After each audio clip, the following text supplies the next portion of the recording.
For the longest time, I thought LinkedIn was just a boring job portal, a place where people posted promotions, buzzwords, and congratulated each other on new roles. But then one random night, I decided to post a short breakdown of an Excel dashboard I'd built. Nothing fancy, just a few before-after screenshots and a quick caption turned chaos into clarity using Excel. Saved the client for hours a week, then I went to sleep.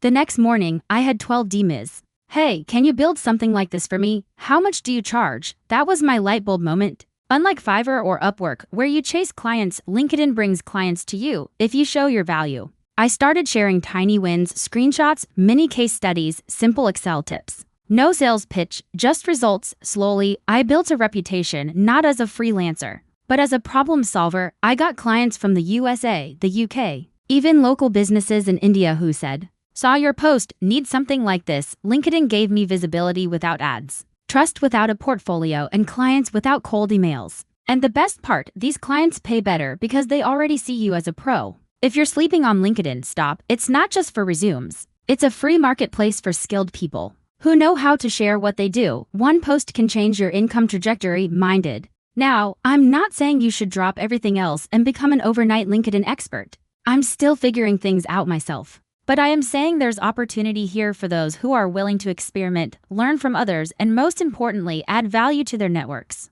So here's my question for you. What are you waiting for? Do you have a skill that you're good at? Maybe you can help people with that skill. You don't have to be an expert. You don't have to charge a lot. You just have to be willing to share what you know. Think about it. Your expertise could be the missing piece someone else is looking for. It could be the thing that helps them succeed. And the best part, you get to decide how you help them. You can offer your services for free. You can build up your reputation. You can get testimonials. You can start small and scale up. You don't have to do this to become an influencer or a thought leader. You can just do it to help people. But in the process, you might find that you can make money doing what you love. And that's a pretty sweet gig. So what are you waiting for? Start sharing your skills today. Who knows where it might lead?